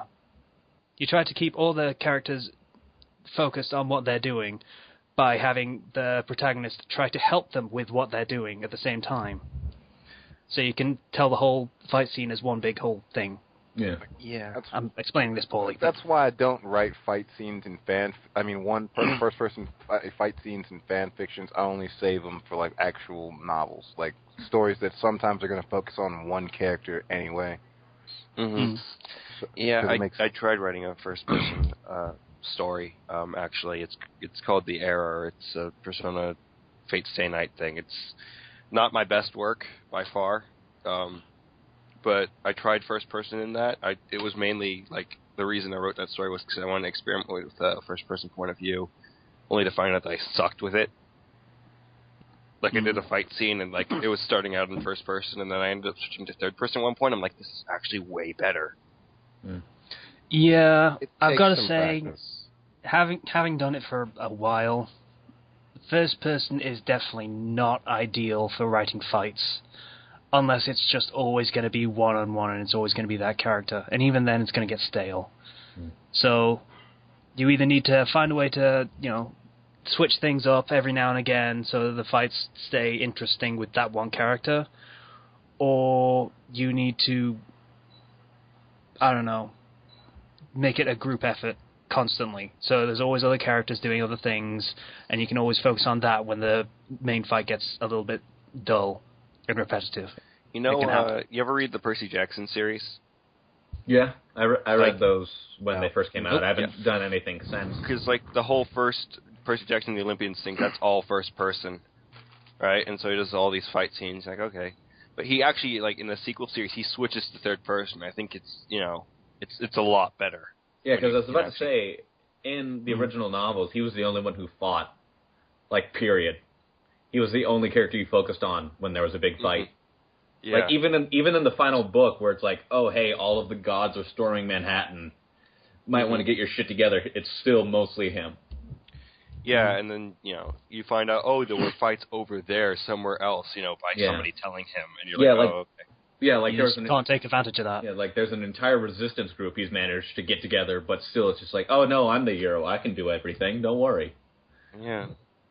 But, in the sequel series, the author's been a lot better about that, where he's been keeping it third person, so we can actually see points of view that we couldn't see in the whole previous series. Which, that's good. I like third person as when you're going to do something more epic that's got big battles or big scenes. Like, you could you try imagining the Lord of the Rings in like first person? No, that I kind of could, but it would have to be in like Separate Game of Thrones style, where it's like a specific chapter will deal with a specific character, and then it'll move to a different character. Because to the next chapter. Because like if they did focus on one character only and did first person, it would obviously be Frodo. Well, I mean, just stuck with the one character. Yes. Well, I mean, everyone else just knows too much. Like, actually, I think what the Percy Jackson guy did, I'm not sure if he did. What he did was I think he did third person, but then he switched between characters every chapter like that, or something like that.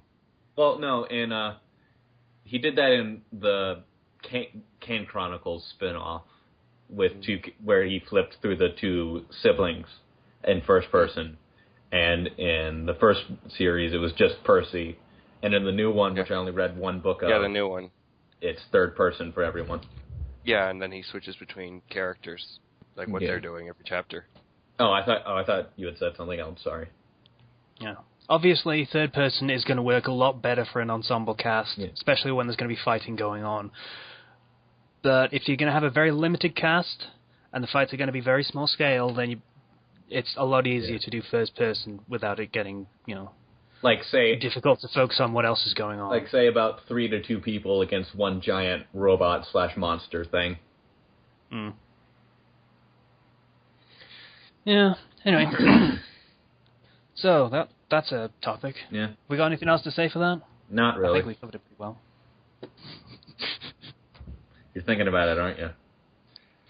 I'm thinking about what Kenchi put in the chat. There is no such thing as protection from Kenchi 618. It really is best of. We're doing the fucking Chuck Norris quotes Kenchi thing again. God damn it. Yeah. I do like that one. I don't know if it was a Chuck Norris joke or not, but I do like that there's no such thing as protection from Kenchi 618. It probably is, but he might have come up with it himself as well. It's a pretty good one. I'll give it that. Okay. I want Kenchi to become the new Chuck Norris figure of the internet. That won't happen. More people need to see a picture of me first. All right. Next topic. This was another fucking one for me. Bloody brilliant. Writing in another person's story. Kind of explain that a little, because that just kind of sounds like regular fan fiction. That is pretty much regular fan fiction, only you could say it's a degree of fan fiction. further. Yeah, it's fan fiction. God damn it, Zero. Whoa. Yeah. So, oh god. Change my profile picture back to the Bulbasaur. Best I'm booting him from the call. I'm booting him from the fucking call. Do it. God damn it. Do it. I must say god damn it, Ethan. It's not him. It's fucking Zero. If you boot him, I'm so used to saying it to you. If you boot him, we will all point and laugh. Don't boot me, sir. I'm so lonely. Alright, stay that way. Okay. You better stay that way. Okay. Not the lonely thing, the icon. So I'm basically doing this, writing for another person's universe, which would be me writing for Samjaz's original story, which was Persona 3 Fairly English Story, if memory serves. Yep. It was a good story. Basically, I read the whole thing and thought, hey, this is pretty awesome. Maybe I should write something. And so Face Every Shadow became my first story ever. It was pretty rubbish to start with. And then you handed it off to me and said, here, see what you can do. You're skipping a couple of steps where I got decent, but yeah. Yeah, it was shit, so I handed it off to Ethan, Samjaz has commented on it enough, so he apparently likes it. Yeah, he does. But, yeah, writing for another person's universe.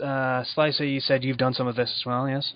Yeah, I mentioned it a few times, but the Fallout Equestria has a ton of side stories. It's a really open universe. There's lots of possibilities. Haven't you said that it's apparently so big that you guys have been able to do D&D campaigns based around it? Yes. They actually made a hardcover of the fan fiction, the original fan fiction, put into a book, and it was like 5 books. They were all 2 inches thick, I think. And they were huge books, too. Not just like tiny ones, yeah. Very long. Take a long time to read.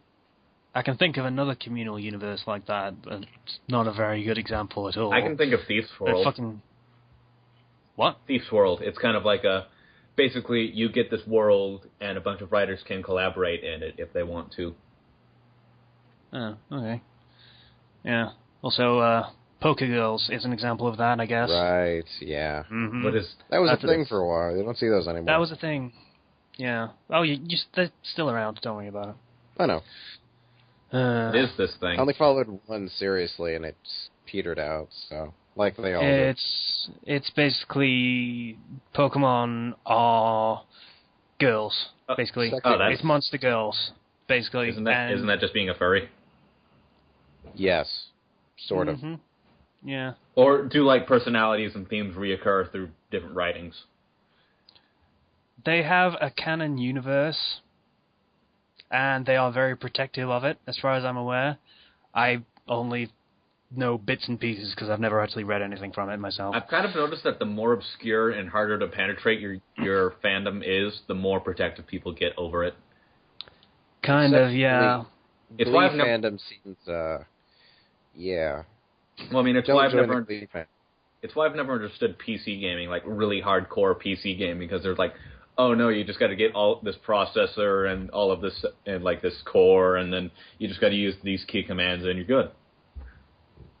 They're like, and they will bash you if you're either just a guy who wants to play consoles or just feels like they could use some help when they obviously want help just to be able to try and play the games, not to try and sound like an ass.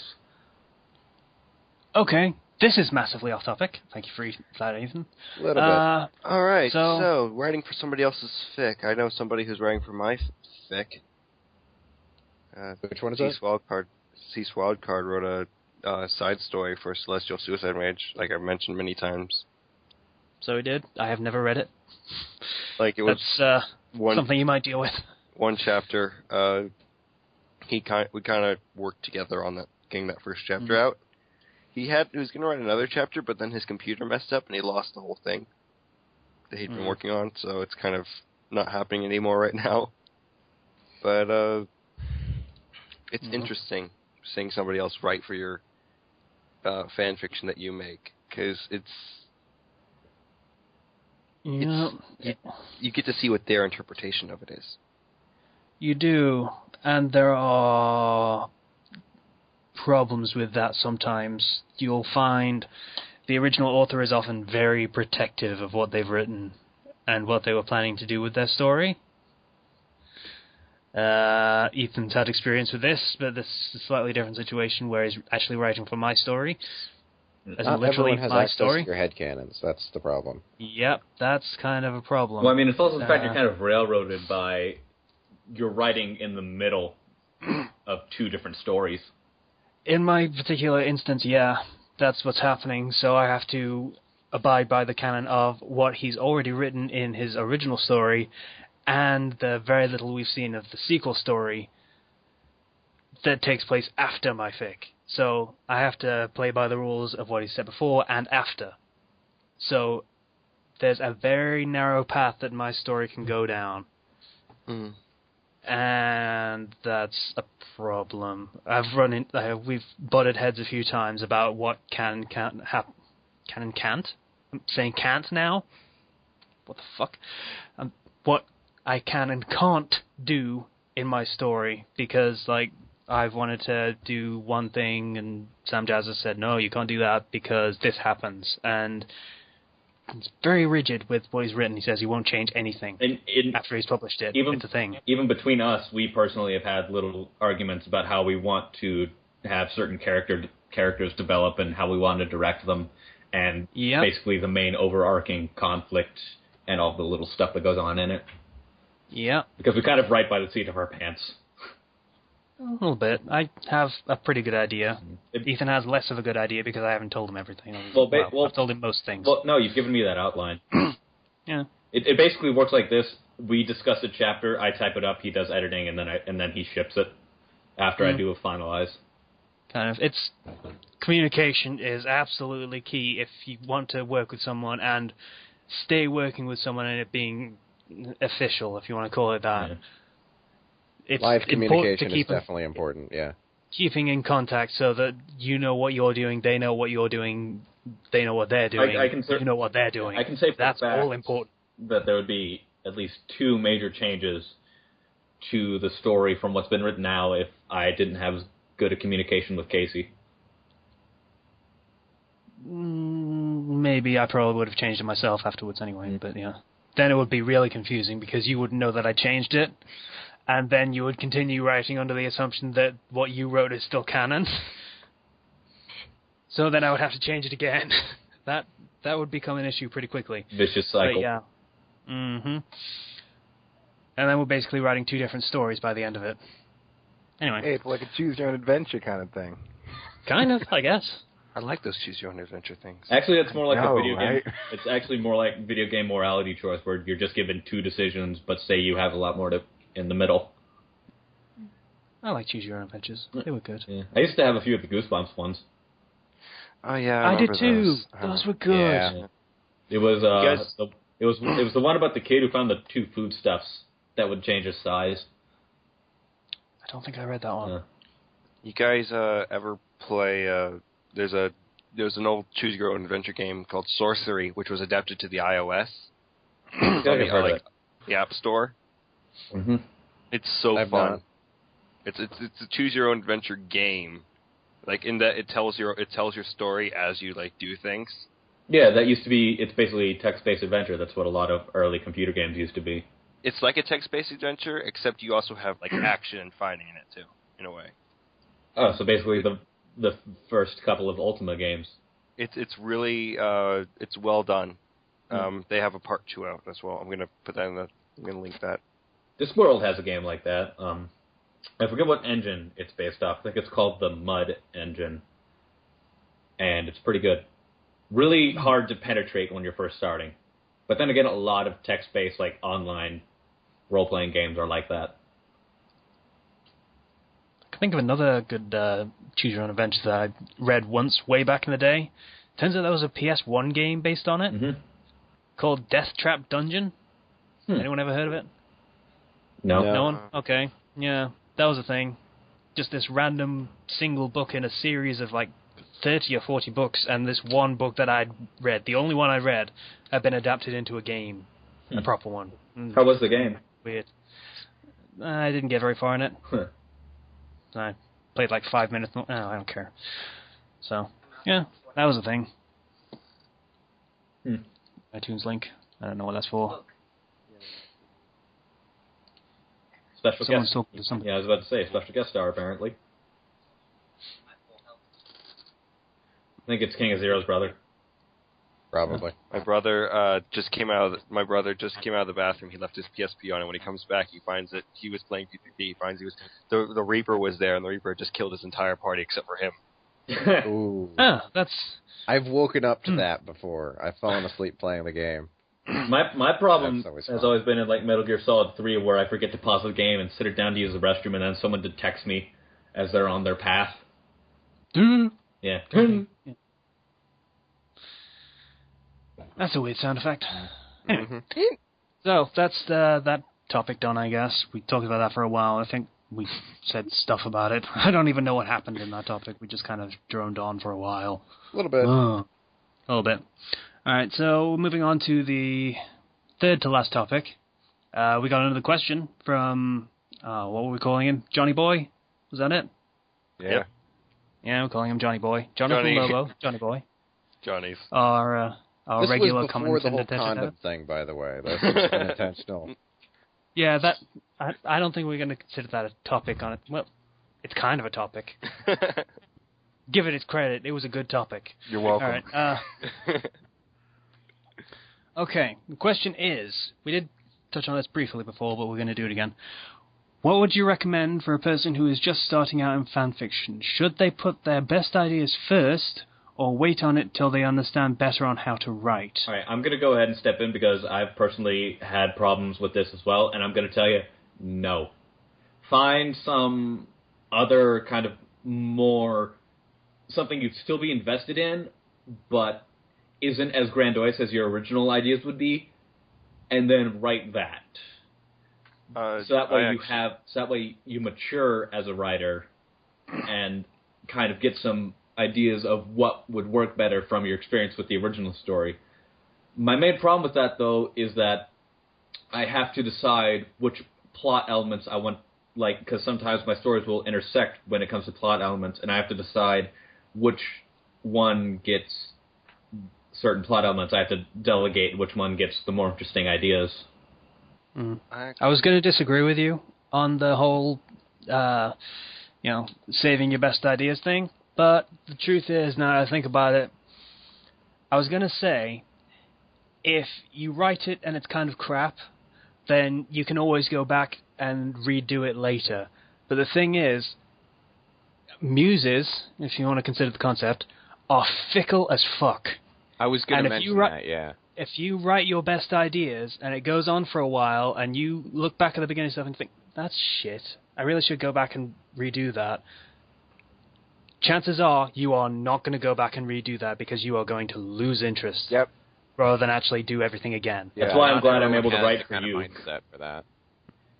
I just want to say that I actually, I think I'd written a little bit before I started my main story, M1N4770, and I like to consider that one of my best ideas.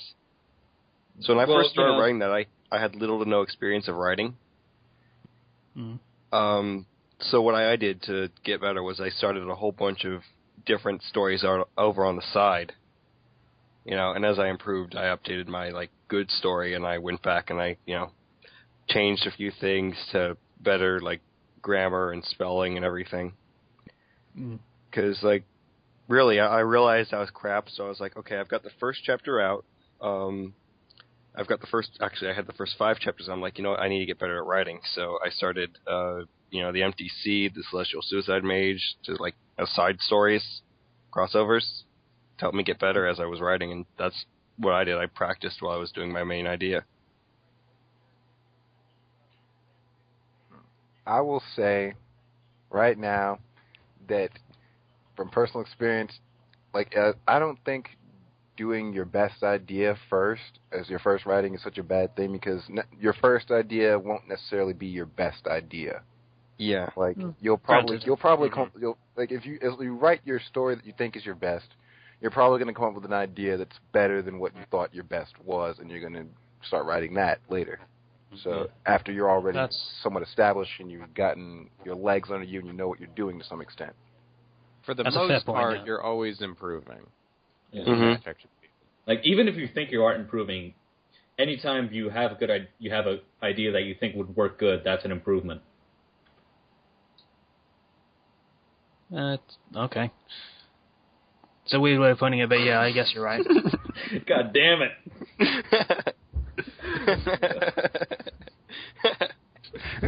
Kenchi 618 once got an erection while laying face down in struck oil. Yeah. Slicer, it's happening again. What is that? The topic, it's flying away. Go catch it. Is that the topic over there? I can't see it. It's dark. All right, I'll try here. Not everyone has. We're so far away from the topic. We're so far away from the topic at this point. If we did a 180, we'd be back on topic. Right. Okay. Anyway, not everyone has the ability to rewrite stuff, but it is generally a good idea just to write down what your idea is, even if you don't actually post it, and it's just basically a highlight list, a bullet point. It's good to get it down at least. Yeah, I've done 6 of those that I've never actually started writing. It's a good idea. It's good just in case you decide to go back and try it at some point. But you'll come up with something. I almost guarantee you, just write what you think you're going to go with first. You're probably going to come up with something better after you have a better grasp of how stories are built, and after you start getting feedback on what you've written, and you know what works and what doesn't. You'll come up with something better. Yeah, I've had this idea that's been stuck with me, in just a kernel of an idea that's been stuck with me for 8 years. and practically every day I'll take a step back from it and do a little more polish until it looks a little better in the end. And right now I'm just waiting for my one chance where I'm finally able to execute it and produce it. You were going to take that to your grave. No, I'm not. It is my big idea. I swear to God, I'm going to be able to put that out in some way or another, or I will die. Well, that got morbid. Mm-hmm. Yeah. So, yeah, that's our opinions on that topic. That's kind of varied, but... Basically, just go for it. I mean, Doesn't work, it doesn't work. Go for it or don't. Yeah. That's kind of the opinion that we've had. Been kind of split down the middle on that one. But that's what we thought. So, do what you feel like you want to do. It's all you can really go with. So, we're going to do recommendations next. So, I'm gonna go who's first. got a recommendation? I'm going to go first because I only have... God damn it, Kenchi.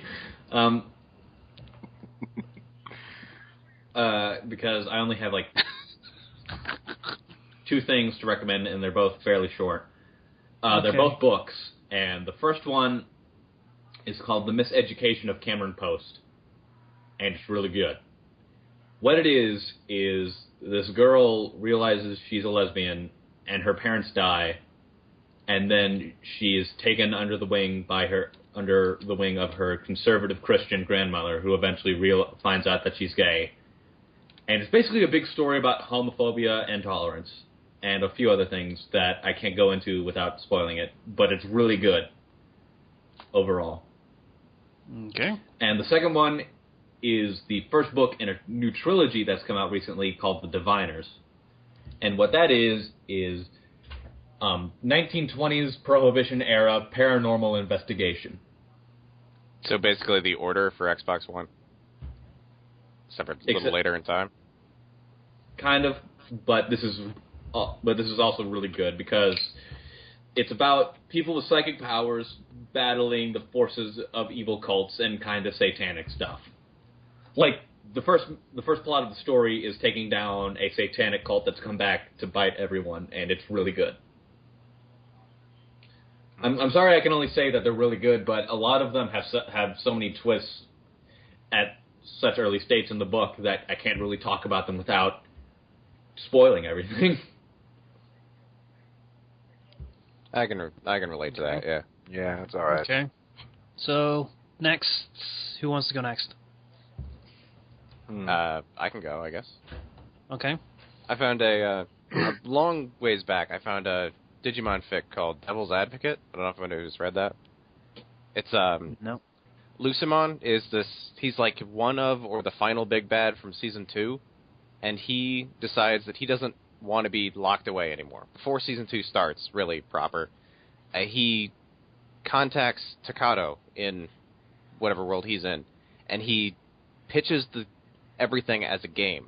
He is freeing Lucimon from captivity. He's like the secret Digimon king or whatever, and so Takato goes into it with Guillaumon, who has the hazard still because Lucimon corrupts him or something. It's not really explained. And so he just goes into it thinking it's a game.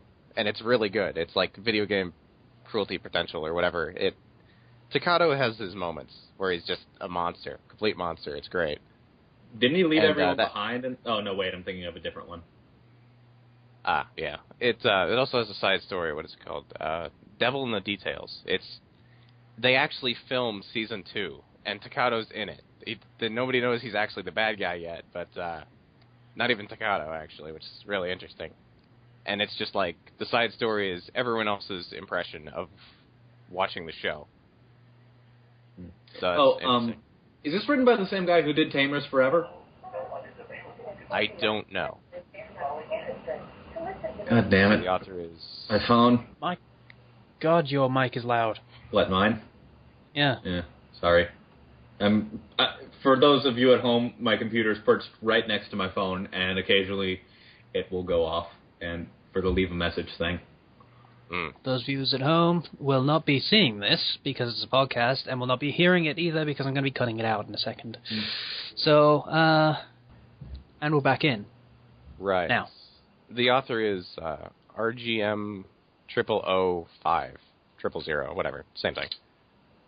I just like to step in and also recommend Tamers Forever because that's also pretty good.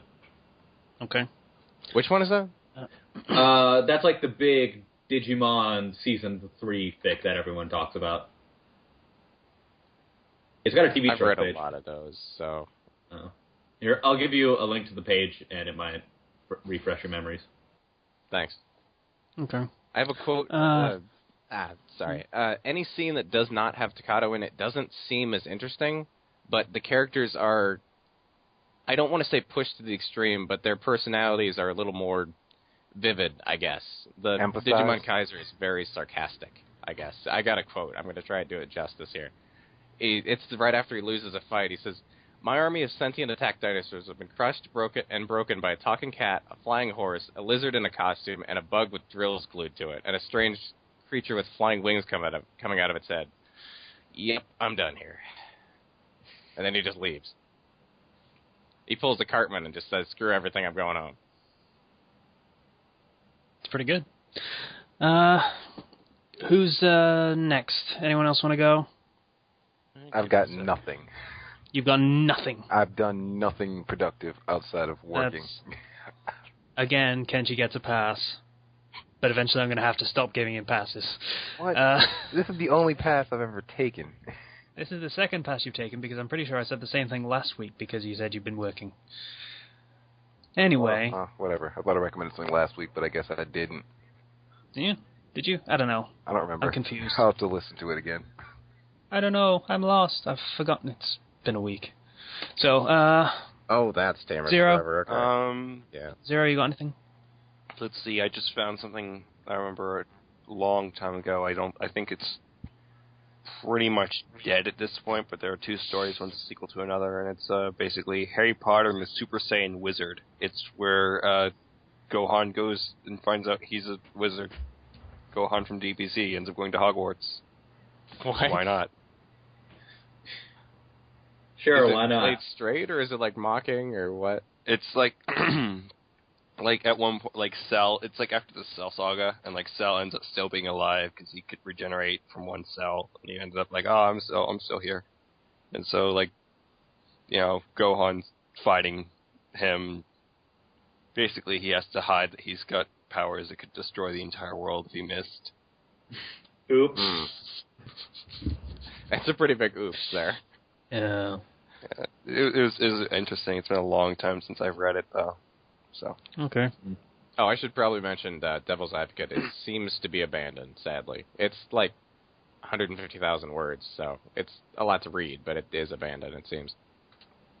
Oh, well. All right. And my recommendation, which will apparently be the last one, is... Hang on. I've forgotten the fucking thing. Here it is. Harry Potter and the Temporal Beacon. Ah, that one. That one. I actually want to go... Willy Olio. I kind of want to go back throughout all of these recommendations and see how big the percentile of Harry Potter-related fics there is. Not many. We've done a lot of Naruto ones as well.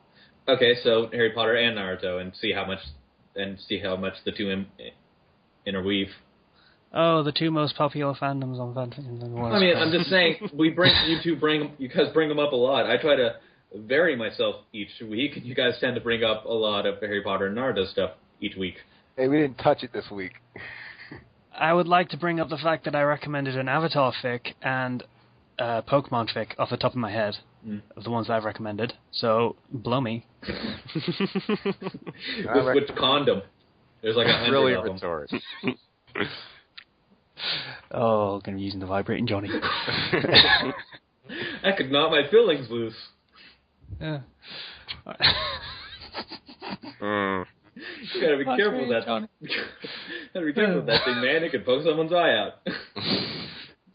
Okay. I need to go shoot Harry... things in like 15 minutes, so can we wrap this up? Yeah. Okay.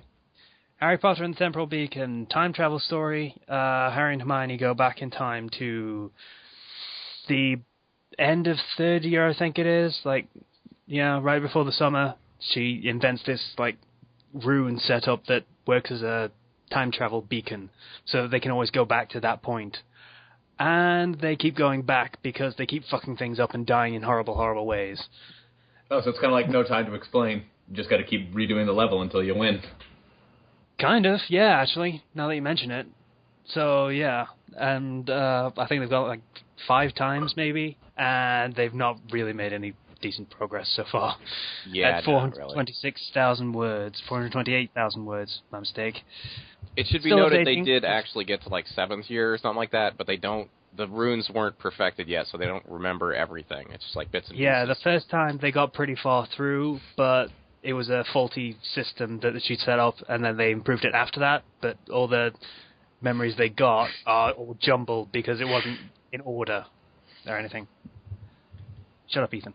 Alright, yeah, so that's still updating, but it's kind of rare. The last one was in September, so... There's like 2 months between every update. It's pretty slow. Yeah, it's pretty slow, but the chapter's pretty long, so, makes up for it, I guess. Yeah, that's a good one. I think people should read it. If you're not entirely 100% against Harry Hermione, which is a thing that happens in that story, and I know some people are very touchy about that for whatever reason. Everyone's touchy about shipping. Well, all shippers are touchy about the shipping that isn't theirs. Yeah, but Harry Potter fans tend to get very vitriolic when it comes to other people's shippings. So does everyone else. Is it wrong to say that most people support Harry Hermione, though? That seems like the major pairing of the fandom. I might be biased, because... I mean, Harry gets decent support because it's a canon pairing, by default. Well, I mean, there's also the fact that, people will physically go out of their way to make characters sound positively evil just to make sure their ship works. Like Ron, it's a trope even, Ron the Death Eater. That's a lazy way to do it, but yeah. It is a lazy way to do it, but... also see Draco in leather pants, which is the vice versa. Yeah. You don't even need to be that lazy to do it. You could just... Ron's kind of a dick anyway. You just have to point that out and you kind of make it work. No, I mean, like, they'll make him fucking I know evil. what they do. They can say, oh, such a mudblood and all that bullshit. Yeah. That he would never actually say out loud. Anyway. Which is funny because yeah. his real actor is actually really nice because he bought an entire ice cream truck and goes around neighborhoods giving it away for free. That's heard that. actually That's creepy really cool. as fuck. That's creepy as fuck. It depends on your intentions, I suppose. Yeah, I mean, like, imagine if you were a kid and all of a sudden Ron came out of nowhere and was like, here, have a